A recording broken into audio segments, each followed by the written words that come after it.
Hey everyone, and welcome to Already Cancelled. I am Peter, that is Connor, and we are going to talk about Star Trek, the original series, Season 2, Episode 13. It is called Obsession. Full spoilers for the episode, as always. So, this was an episode where Kirk encounters an entity of some kind, a being, a gas-like being, that we're not even sure if it actually has intelligence for much of the episode, that is something that he encountered many years ago, 11 years ago, whilst he was just a lieutenant on a ship called the USS Farragut. Farragut. Farragut, there you go, that's how you pronounce it. Uh, and yeah, so he encounters this again. Some red shirts get killed, and he, as the title would imply, becomes obsessed. I don't remember what the title was. Obsession was the title. Uh, did you read that out? Did I just blank that out? I said it like 30 seconds Yeah, ago, maybe a minute. I don't listen to your intro very well. I just kind of tune out until it's relevant for me to know what you're saying. It's always relevant for you to know what I'm saying. Always. And in this case, apparently it was. Apparently, yeah. Sometimes I will quiz Connor on what I said in the opening and see if he gets it, because he's been caught Yeah. out this once. Never ask me the title of the episode unless I happen to have looked at it myself. I won't know because I don't listen to whatever he says. I'm just gonna be like, oh, we're going to talk about blah blah blah blah episode, and it's called, and just Yeah, let you do yeah. it. There'll be a good few seconds while I'm like just sitting there going, "Wait, you waiting on me?" Yeah, yeah.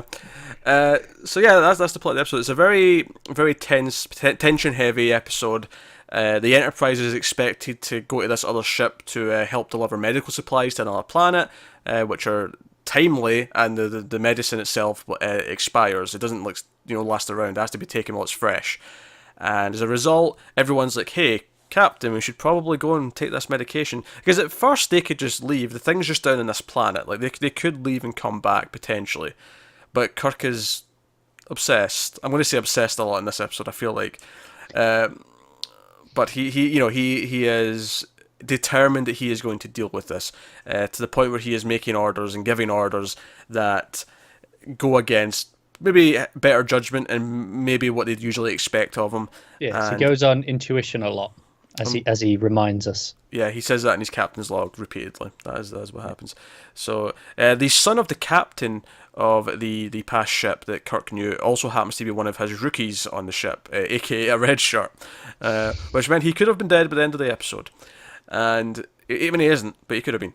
So he sort of teams up with him, and he's like, "Hey, you want a chance? You want a chance, son, to get revenge? Yes, let's do this." So again, it feels very unprofessional. Like Kirk, the whole time, feels like he's got a thirst He's for he's, blood. he's, he's off books on this one. Yeah, he's got a thirst for blood, and he's going against the book, and everyone reacting to it. McCoy noticing it, Scotty noticing it, Spock noticing it, to the point where Kirk at one point even shouts out, "I'm sick and tired of all my senior officers questioning my moves." And Yes, he refers to it as a conspiracy. yeah, He's like, maybe we shouldn't have called it that. and it's funny how last episode, a lot of that episode was, with the old age, it was like kind of everyone feeling awkward because his commands were starting to be garbled. And it was kind of funny how this one was kind of doing the same thing, just from in a different way. It was, Yeah. no, he's obsessed, he's giving weird commands because of it, and everyone's questioning if his motivations, if his intentions are just, and we should be doing this. So that's the episode. So, Cara, did you enjoy Obsession? I did a lot actually, which is surprising because it means we've had two good ones in a row. I'm shocked. I know. It's funny actually. I think right from the get go, I can kind of sense. Maybe not if it's going to be good, but I can definitely sense within the opening scene, like, okay, this is not a goofy one. This is a serious business episode where Kirk really cares about what he's doing, and Yeah, the stakes are high. So and those typically tend to be better. typically, not always, but typically. And I think, I mean, essentially what this episode is, it's a character study for Kirk to an extent, like the other main characters, and obviously Garavik, who's this, the son of the former captain.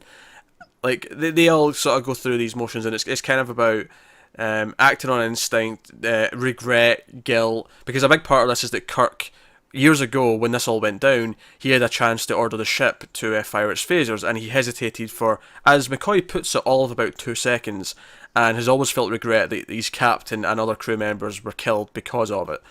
and he's dealing with that, and that's kind of the seed. That's his motivation as to why he's so obsessed, why he feels the need to catch it, and he suspects it's the same thing, not only because it looks and seems like it's acting the same way, but because it carries a smell. It smells like sweet honey. Yeah. Which is actually the very weird start to the episode. Is Kirk kind of like, does anyone smell that? It's honey. Yeah. I've not smelled something like that in so long. It's like this is too coincidental. Yeah. Get the scanners out. I thought the episode was going down some sort of weird twist where it was Garavik who was in. He was the thing. Yeah, he was connected to it, and it passed off from his father to him in some weird way. I did too. It dawned on me that this episode had quite a lot of influence on, or it felt like there was a bit of influence on the Abrams movie. The idea of this guy living up to his father's command, and kind of getting revenge for what happened, and also when they're talking about getting the antimatter out and making the explosion, that felt like something that happened in that movie as well. Yeah, because eventually it flies into space, and this is after a lot of like going down to the planet, getting more red shirts killed, McCoy blaming Kirk, like, hey, 2 men are dead, Kirk, and you did this, and Spock trying to understand. And I will say, if I have a complaint, it's that we're still at this point where Spock and McCoy get very skeptical when Kirk tells them something unbelievable, and I'm like, guys, how much weird shit have you went through in the last season and a half? Like, just maybe take him at his word that something weird's going on, and maybe suspect it. I think I get it from Spock because he is logical to a fault. Yeah. Until he sees it and goes, no, okay, that now I understand.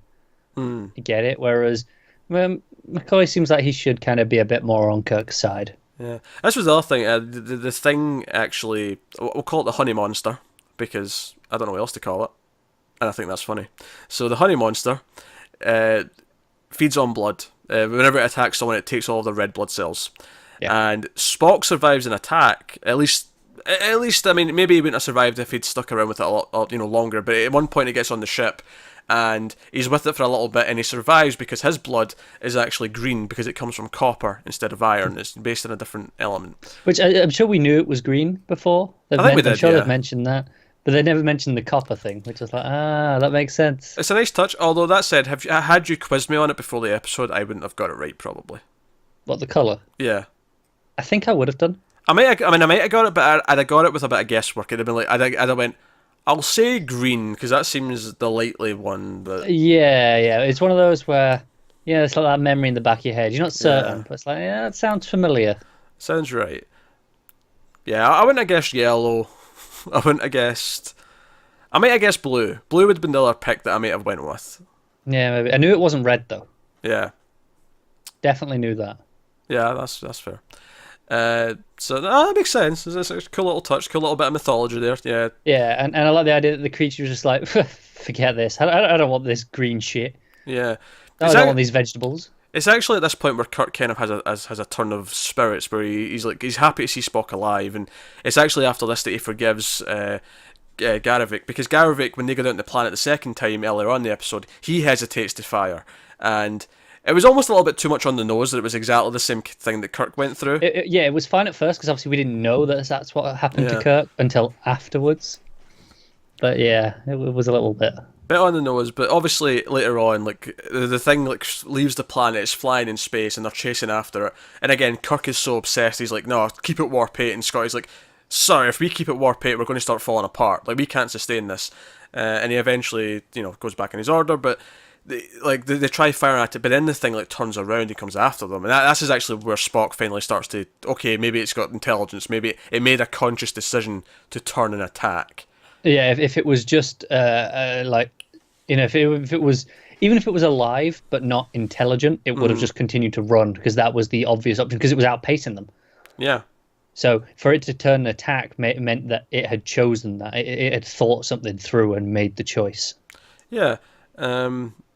I think a big theme of the episode is fight or flight, because both the entity, the honey monster, has that kind of choice, and so does Kirk, and Kirk's determined to stay and fight because of his past, and to a fault, of course. And of course the idea with Garavik hesitating, he didn't know whether to fight or flight. Yeah, and they find out it wouldn't have made a difference. Like the phasers don't actually work. They do photon blasts and everything. Nothing works. It just all goes through it because it's gas. Well, it's not even just that it's gas. It phases out of time. Yeah, yeah. when it comes, because it can readjust its molecular structure. It's a supernatural gaseous honey monster. Yes, just trying to think if I want to dispute any of that, but I don't. No, it's accurate. I'm The nailing it. only part of that I could dispute, perhaps, is the supernatural, because it's Okay, very much a natural being. Okay, a paranormal. Paranormal? Okay. Is that word better? Yeah, I suppose it is. Yeah, because paranormal is not necessarily supernatural. Paranormal is just From another place. something we don't understand yet in our science. Yeah, okay, I'll allow that one. Paranormal. Actually, that was a point. Their sensors don't even detect it as a life reading, which I thought was amusing because on the last episode of Star Trek Discovery that we watched, they didn't acknowledge the thing there as life. So when it started up and we got that, I thought, oh, is this a similar thing to what just happened on that episode? Which is funny because that episode of Discovery already reminded me heavily of an episode from season 1. Yeah, a lot of back and forth going on. Yeah, so I think they may be taking like small ideas and hints and tips from various episodes as they're going. Yeah, I think honestly I liked the episode a lot. I never actually said that, but I did like it a lot. I think from a character perspective, it's really good. It's good to see Kirk kind of unhinged. Everyone else try to deal with that. Ultimately, kind of forgiving Garavik for his actions, and forming this plan to go down with the antimatter bomb to like take care of it. I liked all that. My one real complaint about the episode, really though, is I don't think Kirk suffers any consequences for going off book, and I feel like he should. No, because ultimately he was right, so it was like, oh, okay, it's fine, you were right. Well, he's right. No, that's what I mean is they don't bother punishing him because they were like, well, I guess you were right. We should have listened. Yeah, but was it worth killing like 4 or 5 crew members and almost maybe possibly missing this medicine that needs to be delivered? Was it worth all of that? Now, admittedly, I think they justify it though, don't they? Later in the episode, they say that it's going to through fission, it's going to replicate, and there's going to be thousands of these things. And I'm like, okay, you're kind of trying to justify it to me, but I'm having a hard time swallowing that it's only just now doing that when we happen to find it again, when it's been around for 11 goddamn years. It has never done that. I don't think that part was actually important at all for giving it this reason of why Kirk was right and doesn't get penalised in any way. What's the justification then?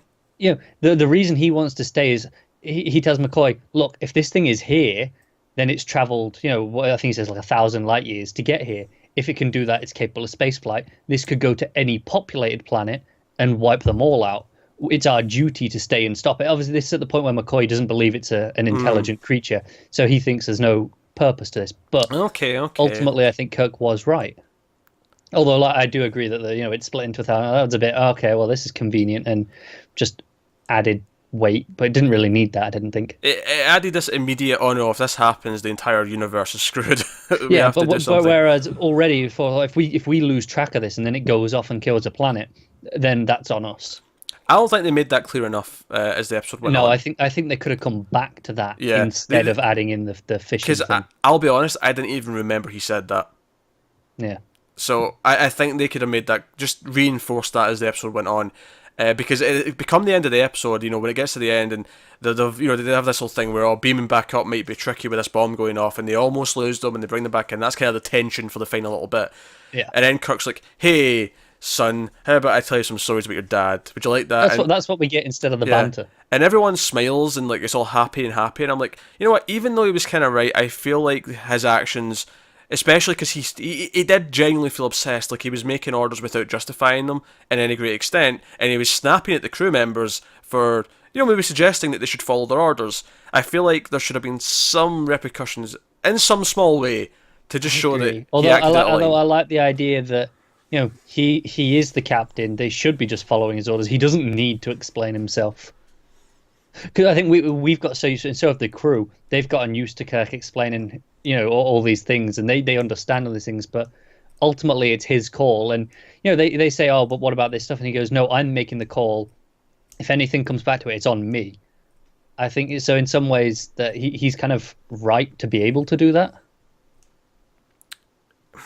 He is, but it doesn't change the fact that he's acting in a way that's because at one point McCoy actually comes in and says, "Look, medically, I think you might not be in your right mind to run this ship." He actually starts to question it. He brings in Spock as a witness, and like the fact that it gets to that point shows that he is not communicating with his crew.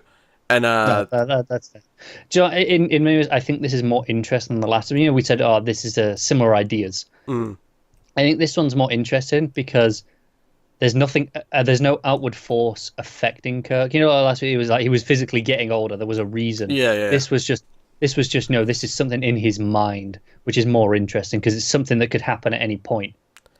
Yeah, I still like that. That's my one complaint about the episode, though, is I feel that Kirk at least needs to not justify, acknowledge that he acted out of line in some way, and it never feels like he does. It never feels like he goes, no, maybe I could have explained that better. Maybe I could have done this, done that, whatever. It just kind of feels like he went very militant on the rest of everyone, like on the rest of the crew, on everyone else, including McCoy, including Spock, everyone, and it felt like.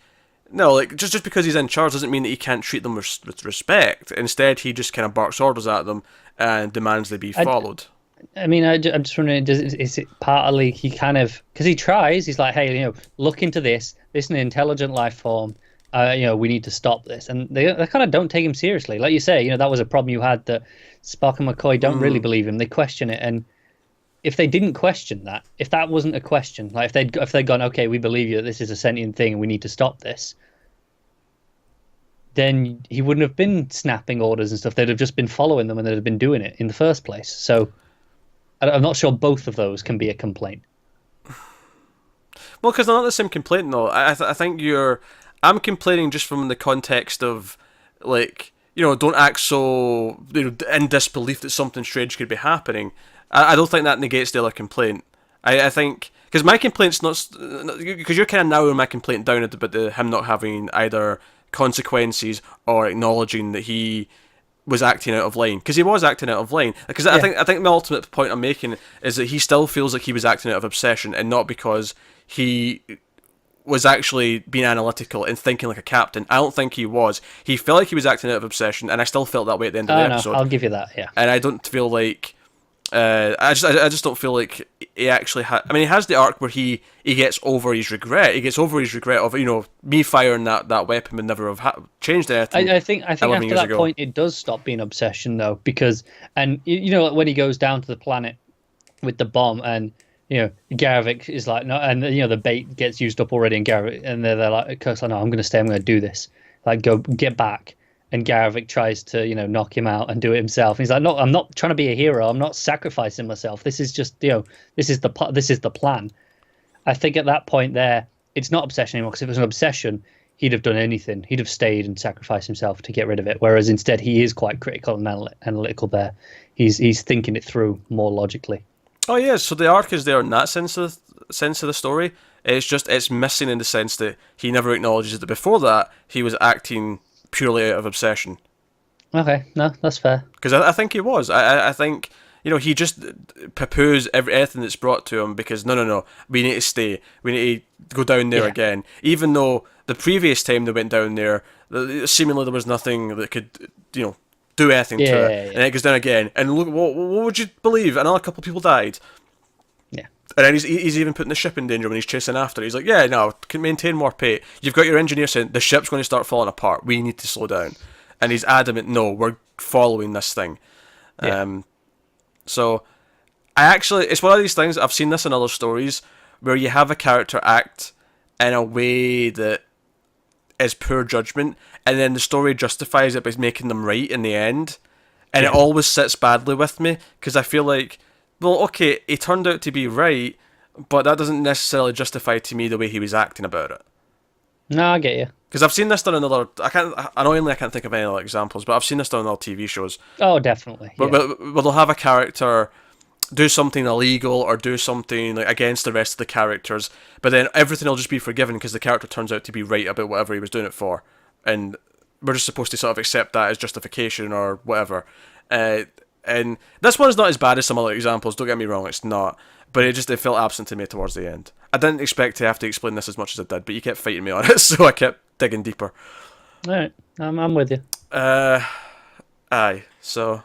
So as much as I had those complaints, I think the actual the core tension, the core character work from Kirk and those around him is actually quite fascinating. So Yeah, definitely. so I give the episode points. But because of my complaint, I can't really rank it maybe in the high sort of pantheon of episodes. It's kind of a upper middle. Yeah, it's definitely a good episode. Yeah, it's a good episode, but maybe not a great episode because of my criticisms. That's fair.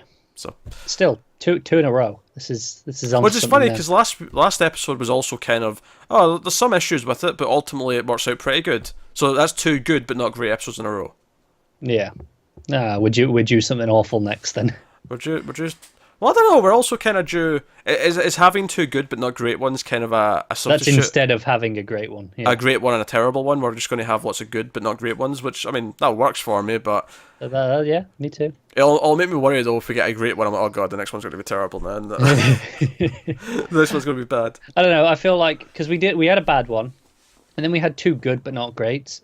So I feel like the 2 is instead of... 2 goods is instead of 1 great already. So we'd do a bad one now and then a great one after. Yeah, okay. That has been Obsession. So let us know what you think of it in the comments below and all that stuff. Like, subscribe, get us on Twitter at mailed_fuzz for channel updates. If you want to support the channel, head over to patreon.com/mailfuzztv. Of course, at the $1 perk, you get these Star Trek reviews a week early, so that's something. Also remember, we're reviewing Star Trek Discovery every week, so if you want to check out those as well, you can do that. But that is us. So thank you once again for watching. Keep watching TV, guys. We'll see you next time.